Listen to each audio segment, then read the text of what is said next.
Good evening, everyone, and welcome to this week's episode of Sounds of the Diaspora, Artist to Artist, a conversation with yours truly, Dion Parson. I'm really excited for our guest tonight to be joining us here on Sounds of the Diaspora. This gentleman is born and raised in New Orleans. Yes, sir. He's from New Orleans doing wonderful, amazing things on the trombone. He's a trombonist, vocalist, arranger, composer, and educator. Please join me in welcoming to Sounds of the Diaspora, the one and only Mr. Jeffery Miller. Where you at? Mr. Parson? How you feeling? I'm good, man. How you doing, bro?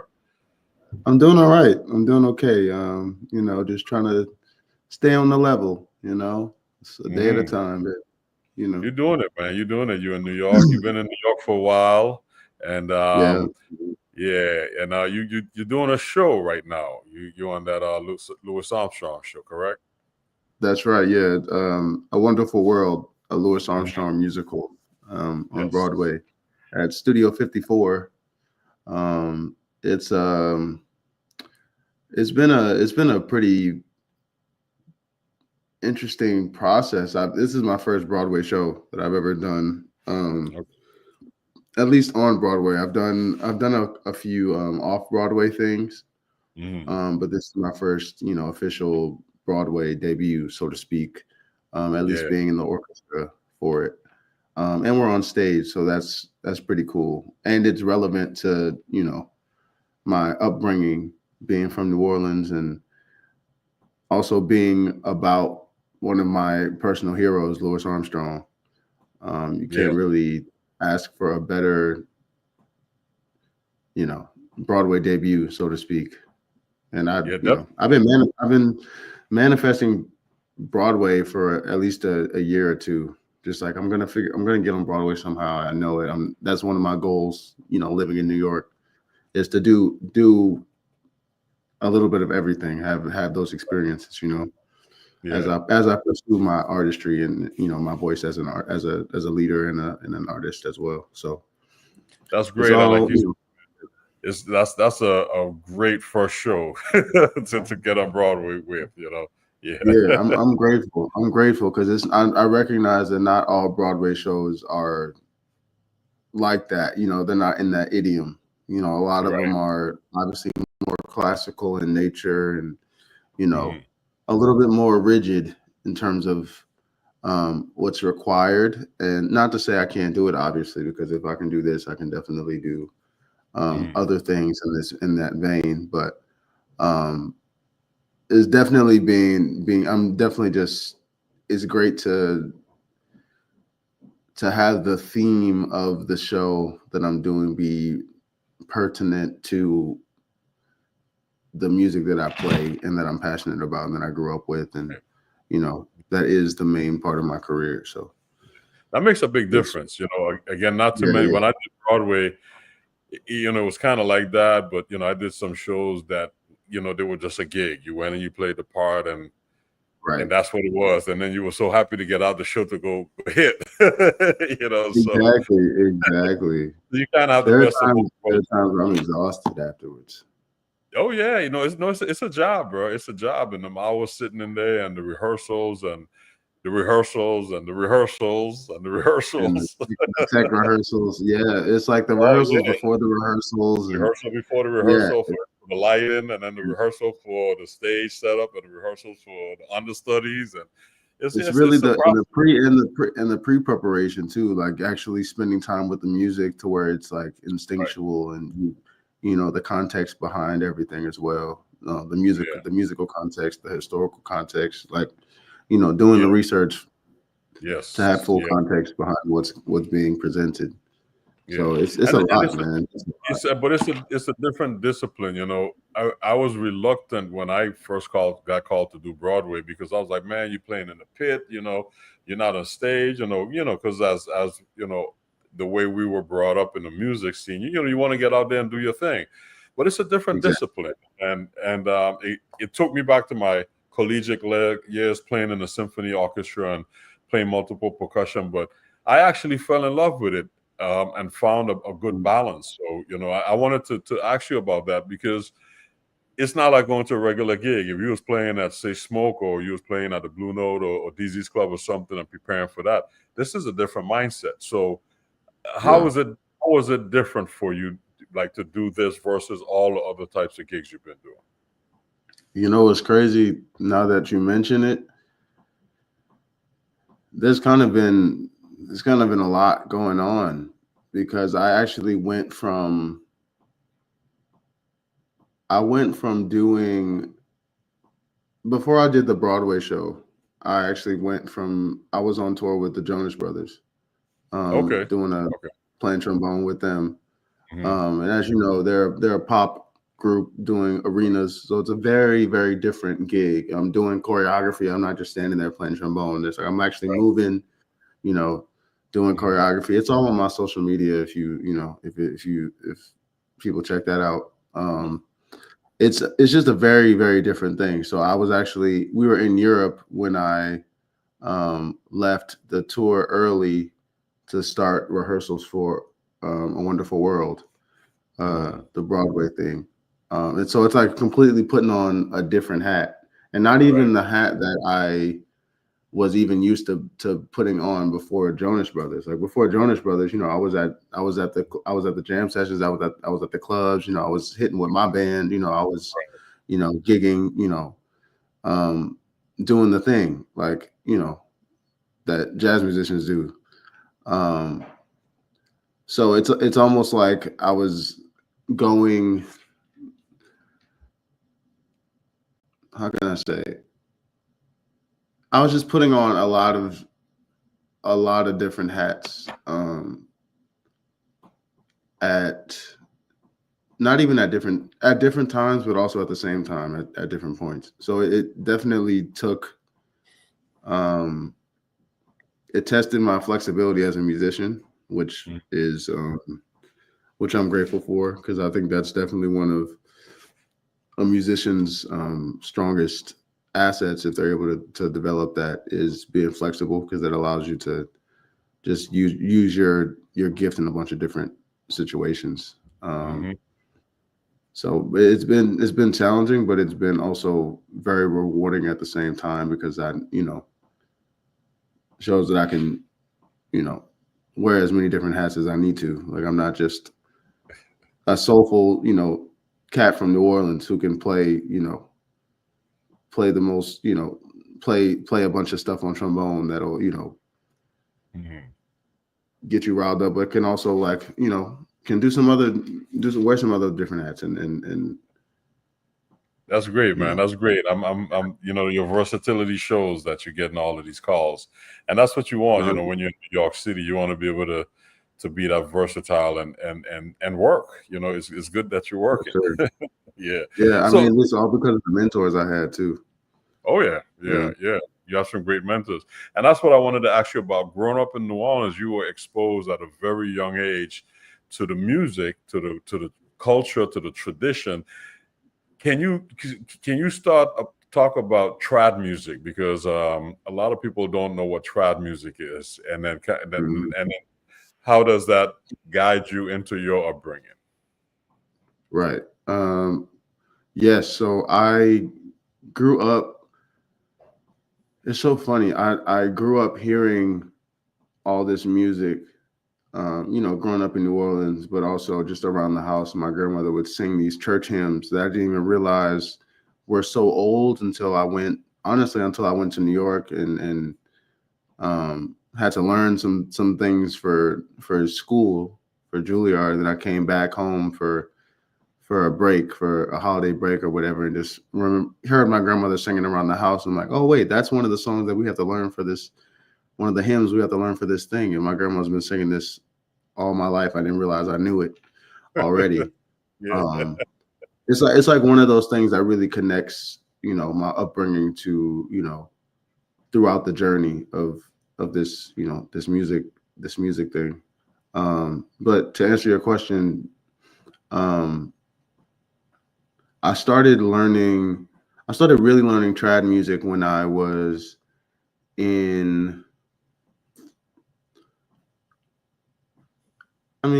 I was in middle school. You learn like 10, 11, you learn When the Saints Go Marching In. That's just one of the songs, especially being from New Orleans, you just learn, you just know growing up. But I really started learning about the history and the lineage in a much realer way when I joined the Preservation Hall Junior Jazz Band. They had a program, an education program, where young musicians went every Saturday and learned traditional New Orleans music by ear from members of the professional musicians and members of the Preservation Hall Jazz Band, and and the family, related musicians and such, because it's really a whole ecosystem. It's really a whole community, Preservation Hall. So it's people like, Carl LeBlanc and who's a guitarist and banjo player down in New Orleans. Kevin Lewis, who's a trumpet player and cornetist who lived in New York for a little bit, but he's from New Orleans and teaches there, teaches at Preservation Hall and is in the Preservation Hall Jazz Band. Freddie Lonzo, Charlie Gabriel, and Ben Jaffe, who leads the Preservation Hall Jazz Band on sousaphone. It's a whole ecosystem that makes sure that you learn the music first of all by ear, because they didn't write anything down really. It was like you literally sit around the piano and learn that thing from the first note. You learn the melody first, and then the chords are implied because the melodies are so perfect that you hear them. You hear what the chords are from the melody, and so it also just gives you a respect for that music and the process of learning that music, and also how it was formed and how it was created from a young age. I think is really powerful. Because I just turned 29, and it's kind of hitting me like how how deep my roots go, being from New Orleans too, and also growing up learning music from from the source, so to speak. So is the trad music thing is very deep. It's a very special thing to me, because I ended up going to New York for the first time when I was 15 with Preservation Hall. We played at Carnegie Hall for Preservation Hall's 50th anniversary. And it was one of the most remarkable moments of my life. Just as a 15-year-old, not really knowing how big Carnegie, how esteemed Carnegie Hall is, and just knowing that it means a lot, at least to Preservation Hall, because 50 years is a long time to be preserving something, at least, especially in this day and age. So you know what I mean. So it's not lost on me how blessed I am to have that relationship with the music that I love and that I grew up with, and that's a part of me in a real way. That's great. So you came to New York with Preservation Hall at age 15. Now, at that time, were you thinking that you would end up in New York eventually, or even had like Juilliard in your sights as a institution you was going to go to? You wasn't even thinking about that back then. I mean, I definitely, I started playing professionally at 14 with Delfeayo Marsalis. I started playing with his big band every Wednesday night at Snug Harbor. It wasn't even like I just went to the gigs. At first, it started like that. I went to the gigs to sit in, of course.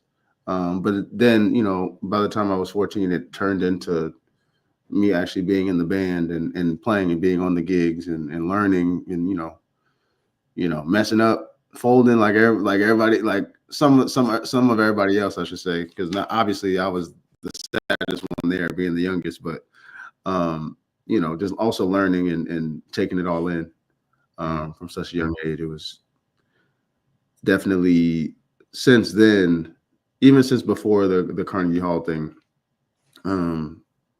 I had been doing it a little bit already, but the Carnegie Hall thing was a big deal because it was outside of the city, and right. It was. That was your first time leaving New Orleans?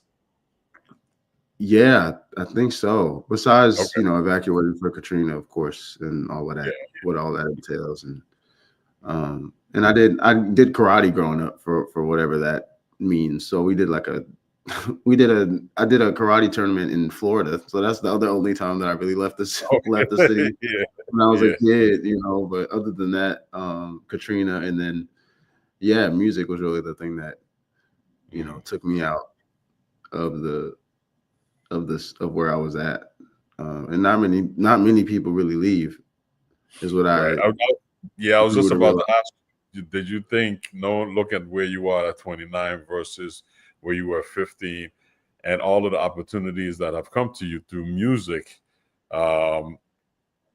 did you ever think that they were all possible on that level?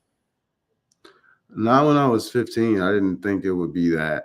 I didn't think it would be this. I definitely didn't have any idea of all the things that I get to experience from music. Right. But you're enjoying the ride, though. You're enjoying the ride. Oh, absolutely. I mean, if anything, I feel like I'm learning. Maybe that's why they say your 20s are about learning from your mistakes, because I'm realizing, there's so many, excuse me, there's so many amazing opportunities that I thank God for, that I have had so young and so early into my career, that I definitely, there are definitely some opportunities that I should have taken more advantage of, that I, looking back, that I am learning from, that I'm thankful for those lessons as well at the same time. So it's one of those things where I'm definitely excited to build on that and see what can come from it. That's great.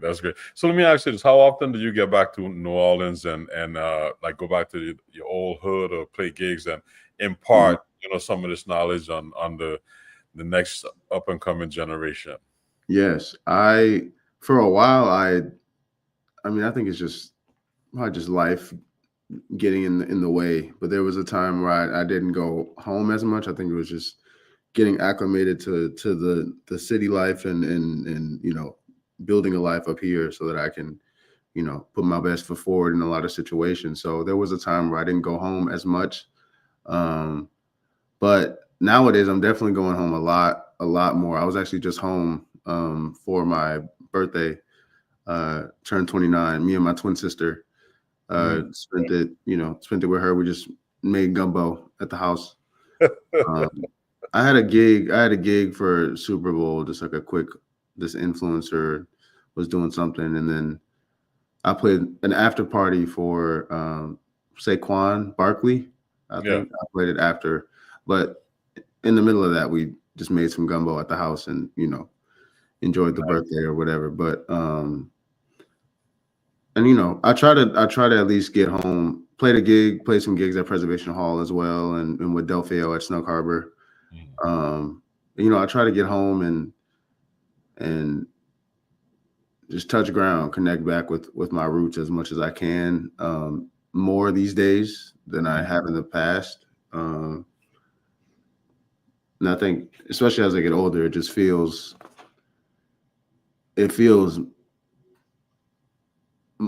better. It feels more fulfilling to do that. Because, it's something about that city, man. Is spiritual, I guess. Yeah. I mean, it's a cultural thing too, man. Because I'm gonna tell you this much. I remember when you came down here a couple of years ago with Calvin Johnson. Yeah, the native. You guys brought it. You guys brought it hard to the Hey, islands. Yeah, man, we had a good time too. Y'all took care of us, man. It was. I look back on that trip so fondly. I can't wait to go back, man. yeah, but you It guys was a brought the blast. music. Is and it's a cultural thing. Like I remember having a Yeah. conversation with Branford Marsalis one time, and also Wynton, but Mhm. they were talking about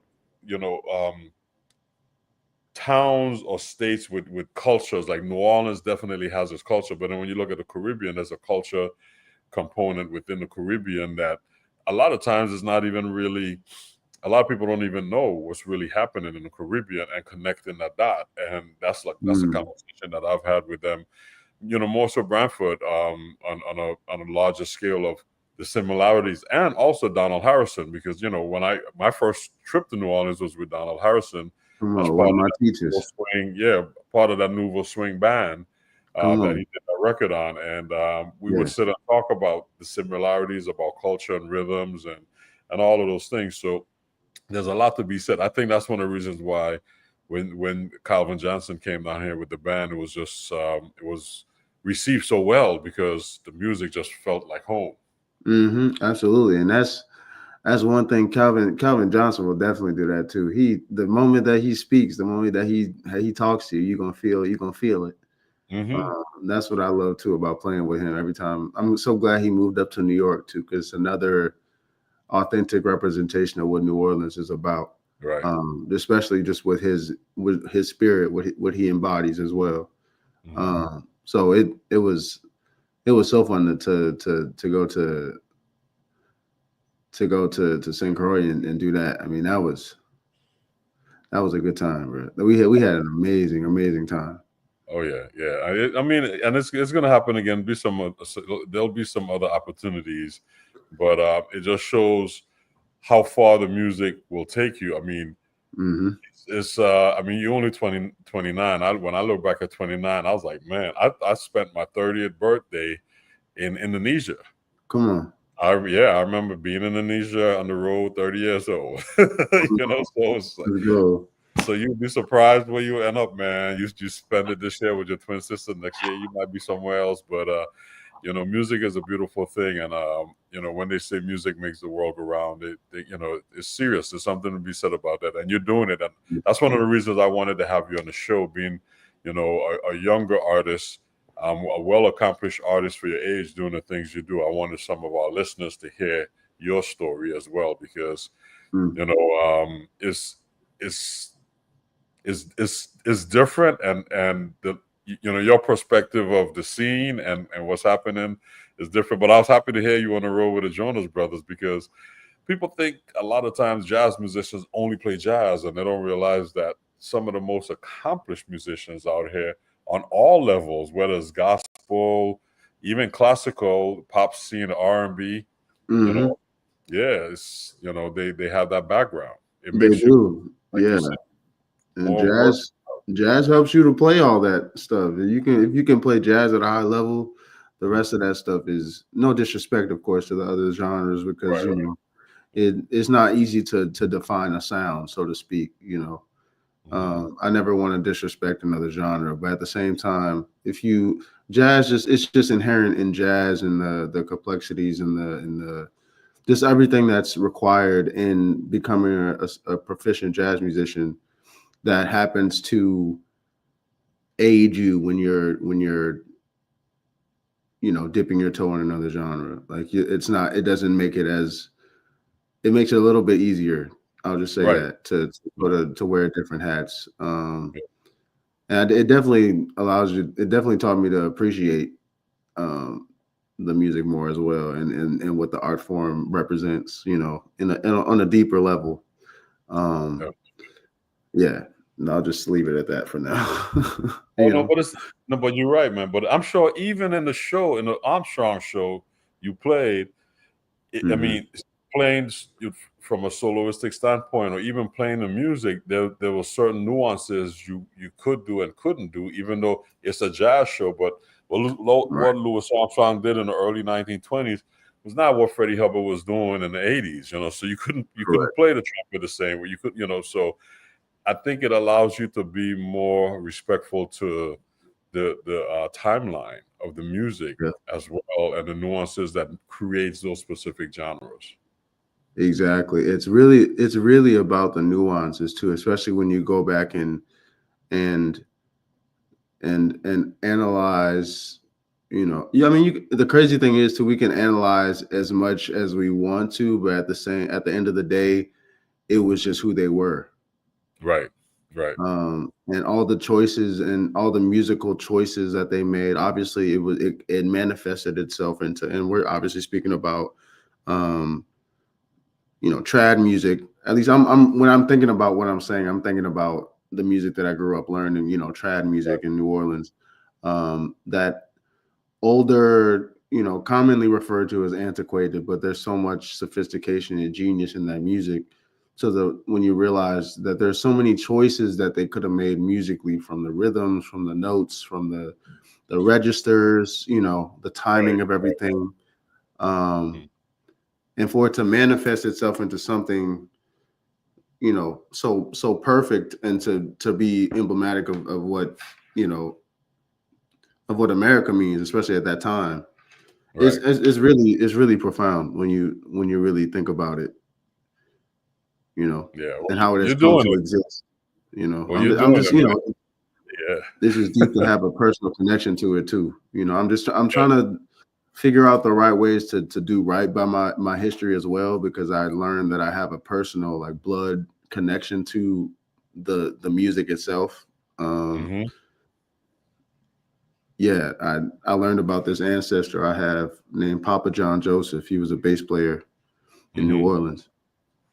And he played bass at Preservation Hall, and he died on stage playing When the Saints Go Marching In at Preservation Hall. Wow. Yeah, and I learned about him when I was in college, when I was at Juilliard. I learned about him from Dr. Michael White. Are you familiar with Dr. Michael White? Yeah, the clarinetist, yeah, historian. And I found out when he came to Juilliard to give a lecture on New Orleans music and you know, the culture, I found out that we were cousins through that. And then I found out, you know, all the other people in the music, you know, in the history of the music that I'm related to, like Plas Johnson and Papa John Joseph in this case. So it's just funny how, like, you know, the music and the connection just, you know, find its way, continues to find its way through the music and through the blood and everything. It's kind of interesting. But that's great. That being said, so I have a question real quick before we move on to the music that you share with us. But the trombone, how did you get introduced to the trombone, real quick? Oh yeah. I mean, it was really random. My music teacher in middle school in 5th grade, Keith Hart, he's a trombone player, an amazing trombone player. He used to play with Dr. John back in the day. And yeah, he randomly, I started on drums because I taught myself drums growing up. My grandparents got me a drum set. And the middle school came, you had to audition for the instrument you wanted to be on. And I thought I was working with something on drum set. So I auditioned for drum set, and I didn't even know the different parts of the drum set. So he put me on snare drum, and I didn't really apply myself, I feel like, because I felt like I should have been playing drum set. So maybe I was probably just in my feelings about being put on snare drum instead of drum set. He randomly just asked me after school one day if I wanted to play trombone instead of, you know, snare drum. And I just told him I had to ask my grandma, you know, because I don't know how she would feel about a loud horn being in the house. You know, she's older, you know, there's a whole thing. And she was okay with it. So from there, I was one of the last people in my grade to, or my class, my grade to pick it up. But I guess it stuck, something about it. And I guess I excelled pretty fast. That's what he said. Like, seemed to be a pretty instant fit, more or less. So good. because our audience, they always want to hear, like, everybody have an interesting story how they got to where they got to. Like, I started on the trombone, I ended up on drums. You started on the drums, I ended up on the trombone. Crazy. That's wild. Look at that. That's crazy how that happens. I don't even know. I love it though. Yeah. I played trombone for 5 years before I, kind of revolted and demanded that I play drums. But everybody got a story. Yeah, everybody's got a story, man. But it's really, I really appreciate what you shared so far, and you've also went ahead and shared some music with us. So I want to play some of the songs, some of the music that you shared with us, so our audience can hear your sound. And I know you have a project that you're working on that's going to be coming out soon, but you have some singles that you shared with us, so we're really excited about that. Let's play the first one, and then we'll talk about it. This is a composition that you shared entitled Marie. Yeah, let's check it.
That was Marie.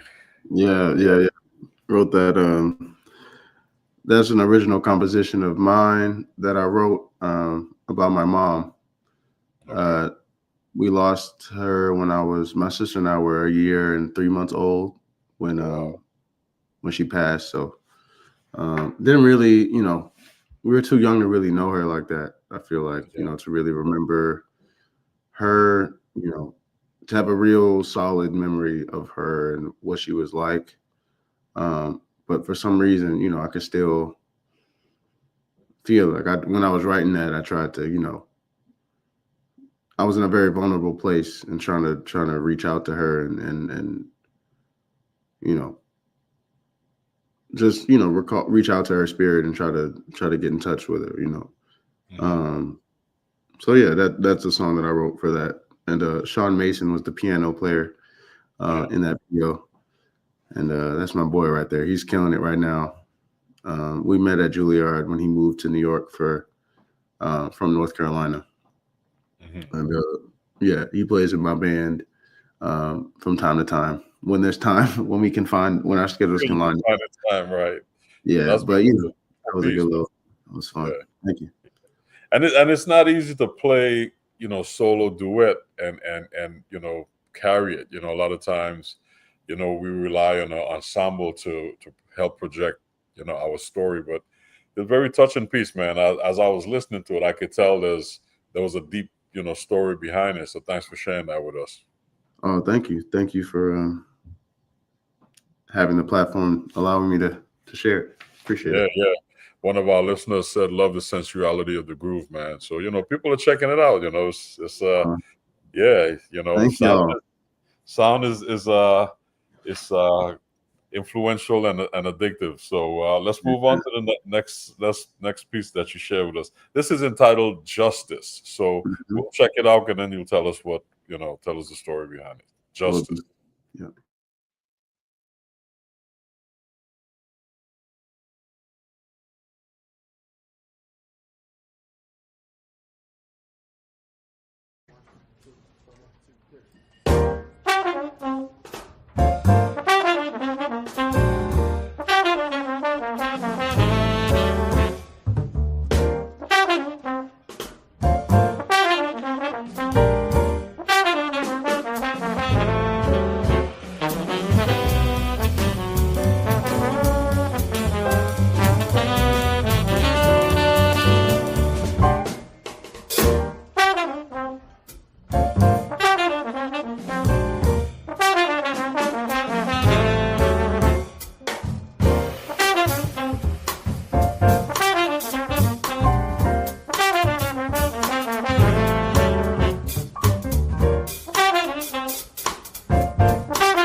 That was Justice. Mhm.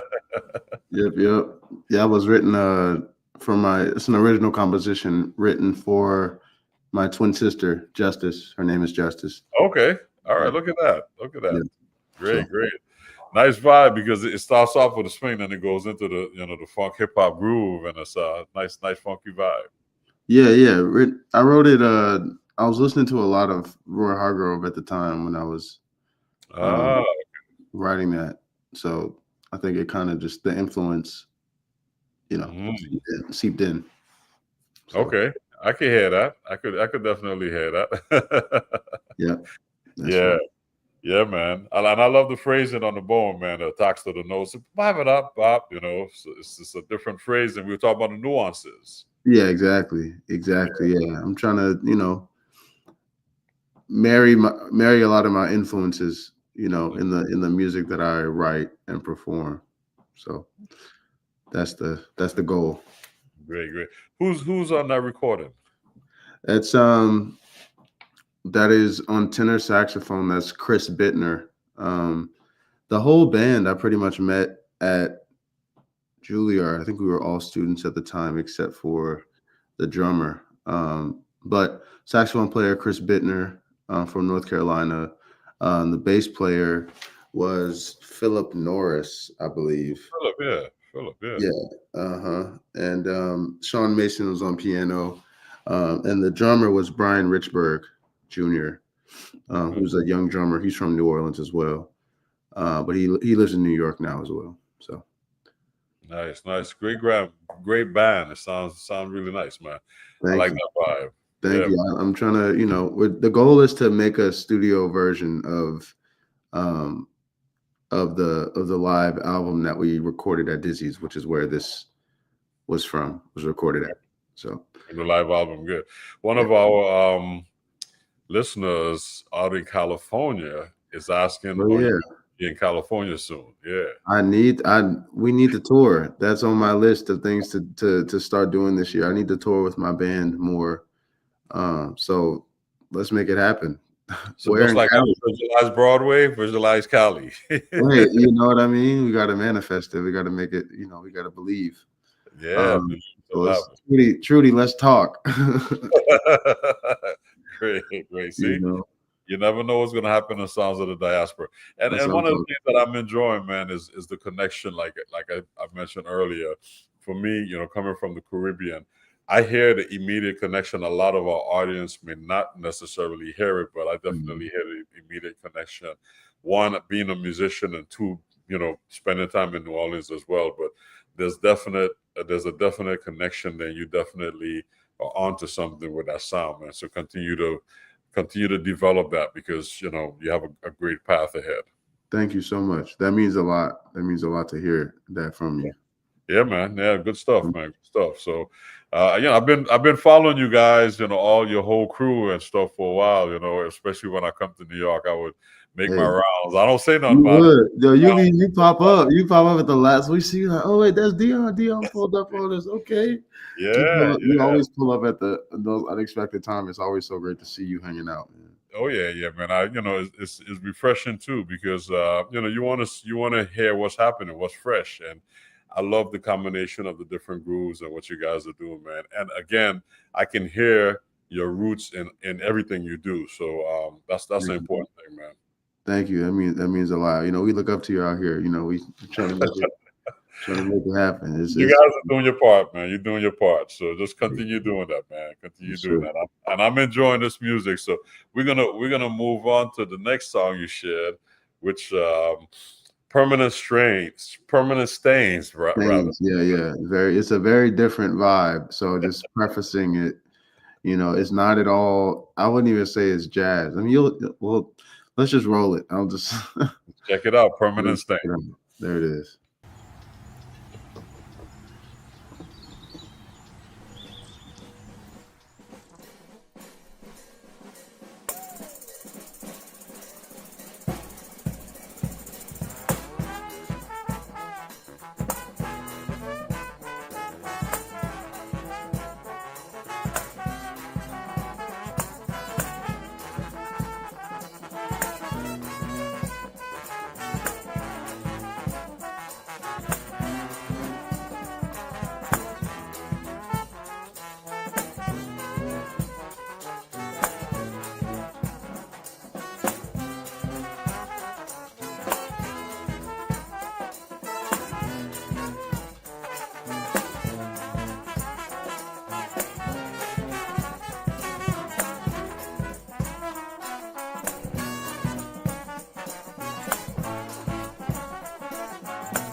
Yeah, that was a.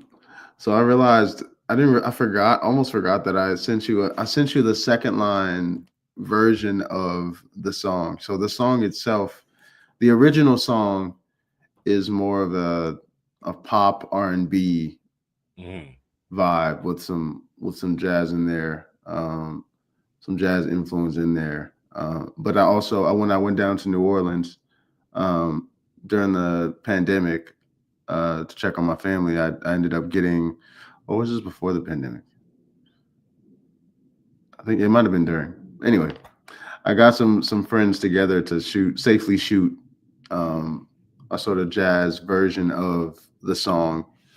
And we made that. That was when I had a little bit more weight on me as well, just FYI. That's all good, bro. But so that's second line music. That's second line music, which is slightly different than the trad music, but the second line music, and that's the traditional music of New Orleans that you guys perform on a number of regular basis for different events and stuff. So you just want to share with our audience briefly what second line is? Correct. So second line music definitely usually is accompanied. It usually accompanies typically a funeral procession. It's usually accompanying a funeral when someone passes away. You do a second line with their body to show that they're, in a better place, that their spirit is, at peace. And you celebrate their life through a second line, starting off with a dirge, sort of slower numbers to sort of, to mourn, to grieve, which is human, of course. And then, we speed it up later in the second line, soon thereafter, to symbolize, that life is continuous, life will move on. And it's important to celebrate the life that the person left behind, the legacy that they continue to push forward with us. So we use the music to symbolize that, and physically move as well to symbolize that we physically have to keep going. Right. It's a whole process with the dancers and the people dress up and all of that stuff. Yeah, so that's great. Well, I enjoy that, man. I'm sitting back and like, okay. I think it's one of those things where the fun thing about being from New Orleans too is that you can that's kind of how and maybe that's why. I mean, I've been getting, as of late, and I think really when I got to college, maybe halfway through my undergrad career at Juilliard, I started getting more into pop music and the science behind the production aspect of those things, and sort of realizing that everything sort of has its place, and everything sort of has its place when it comes to music being made. And so in pop music, it's sort of said that you have a hit when you can grab a guitar and you can sing it on the guitar and it does something. But for me, I feel like in New Orleans, if you can put a street beat on it and turn it into a second line, you may have something on your hands. That's something on your hands. Yeah, there you go. So I think there's something to be said for that. There's a power of music in that as well. The second line is so funky, man. It's like I'm surprised that it haven't really like spread more outside of New Orleans, because that's like the sound of New Orleans. Yeah. Is so funky, but it's it catered to. I mean, there's something to be said about that too. So you got to go to New Orleans to get the authentic second. I think that's what it is too. It's very hard to authentically replicate, because you have to do your homework. You have to go. It's really you have to go down there too. You have to do the pilgrimage. You go down there, learn from the masters, learn from the people that really, the Shannon Powells, the Herlin Rileys, the Ricky Sebastians, the different people that. And obviously I'm leaving some people out, but not intentionally, of course. Just you named the great. I mean, I haven't heard Ricky's name in a long time, man. And Herlin, I was just talking to him about him to somebody.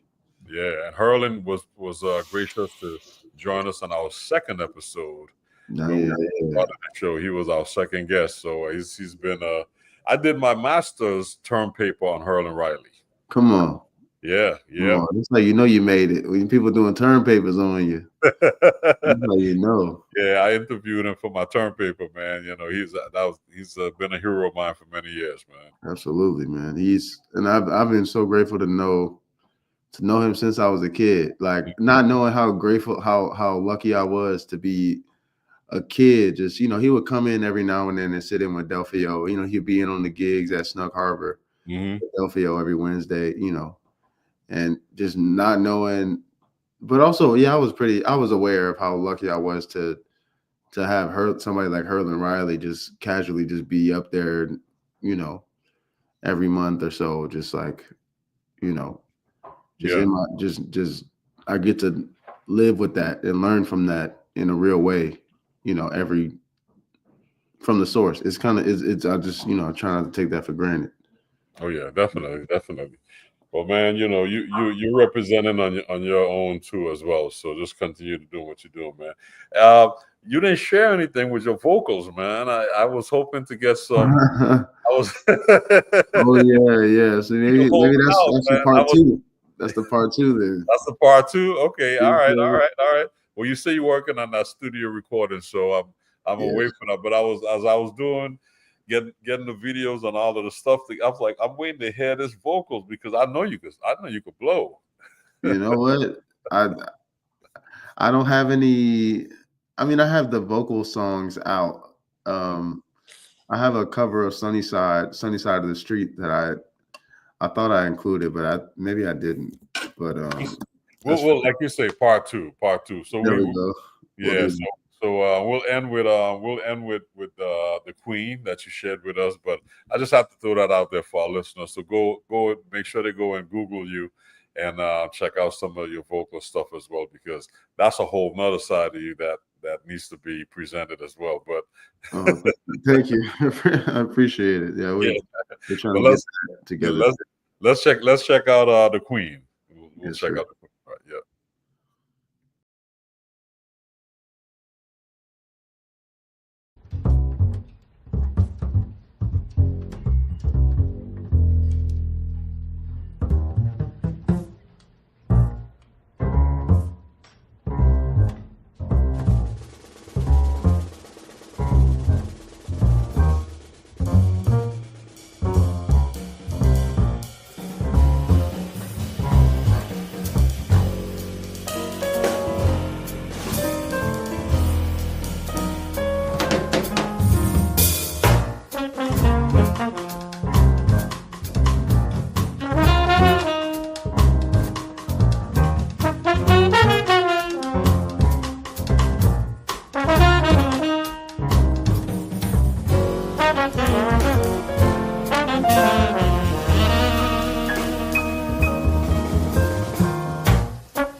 Hey, Yeah. that's the Queen. Yeah, that's the Queen. I wrote that. Yeah, I was in this. I wrote this when I was reflecting on trying to write something else for. I knew I wanted to make an album about the women in my life that made me who I was, who I am today.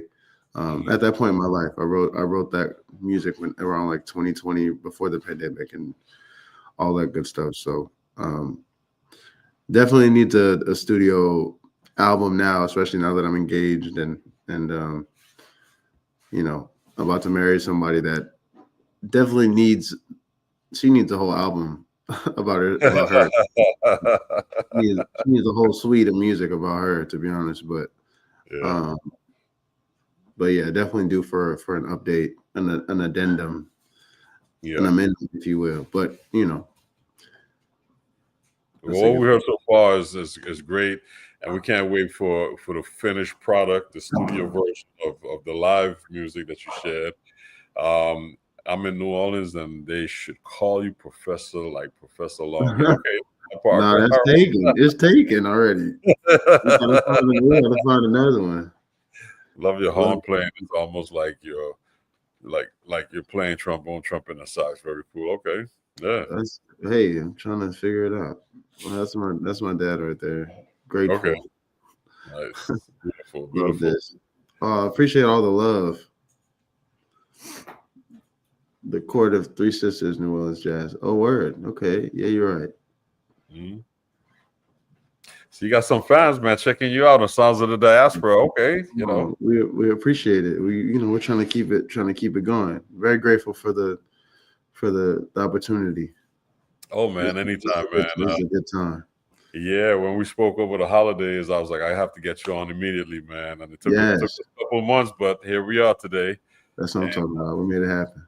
You're doing your thing, man. So, man, it's been a pleasure and an honor having you on the show. Our time is up, but you shared some wonderful insight into who you are, your upbringing, your musical career, and all of the great things you're doing. We wish you continued success, and we look forward to that studio version of that album. So as soon as you get it ready, man, let us know. We'll bring you back so we can check out your vocalist. Yes, sir. Yes, sir. You already know. This is one of the first places I'm gonna stop by when it's ready. There you go. Hit me up. We already got you booked. Just let us know when the release date is, and we'll have you back on and have some more fun, bro. Yes, sir. Thank you so much for having me, Dion. This is a blast, man. This is so much. Definitely, man. Before you leave, let our audience know how they can follow you, social media, website, stuff like that. Yes, it's Jeffery Miller. It really, if you search Jeffery Miller trombone on everything, everything should come up. Jeffery Miller music on Facebook, the Jeffery Miller on Instagram and YouTube. Jeffery Miller music, Jeffery, not Rey. Very subtle spelling that my parents decided on. So yeah, I'm on pretty much everything. If you Google it, it'll come up. The name, the spelling is really what trips people up. Right, Jeffery. That Ey. Yes, indeed. Yeah. But yeah, thank you, man. This was a blast. Man, it's been a pleasure having you all, man. Thank you so much, and all the best to you. Continued success, and we look forward to having you back again. Likewise, success to you, my friend. All right, man. Take care. All yeah, right. you're right. All right. That was the one and only Jeffery Miller, man. He presented a great insight into his upbringing, musical career. The only thing he didn't do was his singing, which we're going to hold him to that for the next time, because so he has to have a repeated presence on the show just to share his singing, man. But we had a great time with him. So equally as this show, next week is going to be equally as great as we bring two sounds of the diaspora, the one and only Mr. Bruce Williams on saxophone. This gentleman, you got to come check him out, not only because he's a great saxophonist, great musician, but we share the same birthday. So we have a lot in common. So come back and join us next week on Sounds of the Diaspora as we feature Bruce. It's been a pleasure presenting for you guys tonight. Take care. All the best. Have a great evening. See you next week.